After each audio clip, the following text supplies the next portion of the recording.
Hello bachcho. Let's read the question.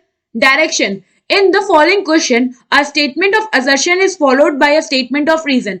Mark the correct choice as option A. If both assertion and reason are true and reason is the correct explanation of assertion. Option B. If both assertion and reason are true but reason is not the correct explanation of assertion. Option C. If assertion is true but reason is false. And option D. If assertion is false but the reason is true. Assertion. Fascicular vascular cambium, interfascicular cambium and cough cambium are example of lateral meristem. Reason. These are responsible for producing secondary tissues. So, question में हमें क्या कह रहा है, हमें statement given है assertion और reason के फॉर्म में. हमें बताना है कि इन चारों में से कौन सा करेक्ट ऑप्शन है, क्या दोनों हमारे स्टेटमेंट करेक्ट है, और अगर दोनों करेक्ट हैं तो क्या रीजन असर्शन को करेक्टली एक्सप्लेन कर रहा है. तो फर्स्ट असर्शन में क्या कह रहा है कि जो लेटरल कैम्बियम है, जो लेटरल मेरिस्टेम है हमारा, interfascicular cambium, fascicular vascular cambium और कॉक कैम्बियम, ये तीनों इसके एग्जाम्पल हैं. तो सबसे पहले हम देखते हैं कि लेटरल मेरिस्टेम होता क्या है.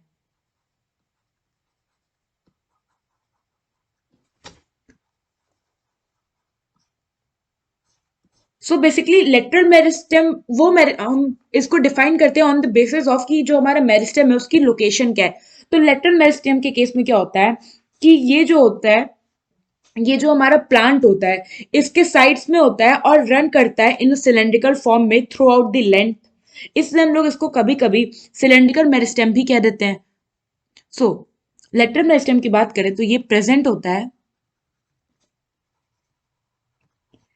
along the sides. They run through out the length like a cylinder.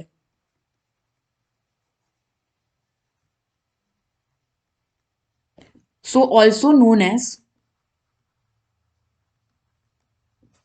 cylindrical meristem.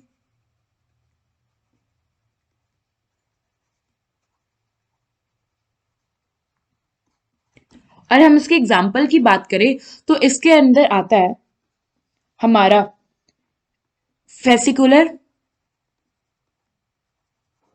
Vascular cambium,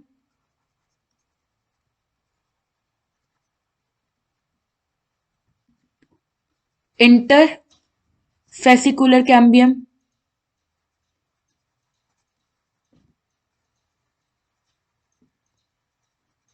and cork cambium. Now अगर हम लेटरल मेरिस्टेम के फंक्शन की बात करें तो लेटरल मेरिस्टेम की जो टिश्यूज होती हैं ये बेसिकली क्या करती हैं, सेकेंडरी ग्रोथ में हेल्प करती हैं. So they help in secondary growth via producing secondary tissue. We are producing नहीं, because they form secondary tissue. So ये secondary tissue form करती है, इससे secondary growth में क्या कर रही है, हेल्प कर रही है. Now अगर आप देखो तो यहाँ पे हमारा assertion statement और reason statement दोनों statement करेक्ट है क्योंकि लेटरल मेरिस्टेम के ये तीनों एग्जाम्पल है और लेटरल मेरिस्टेम सेकेंडरी टिश्यूज को फॉर्म करती है, बेसिकली सेकेंडरी ग्रोथ में हेल्प करती है.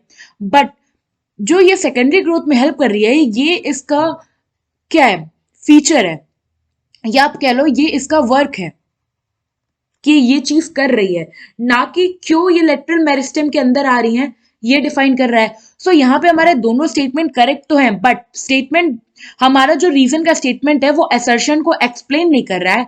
सो यहाँ पे हमारा ऑप्शन बी जो है ये करेक्ट ऑप्शन है. आई होप आपको ये क्वेश्चन समझ में आया होगा. Thank you.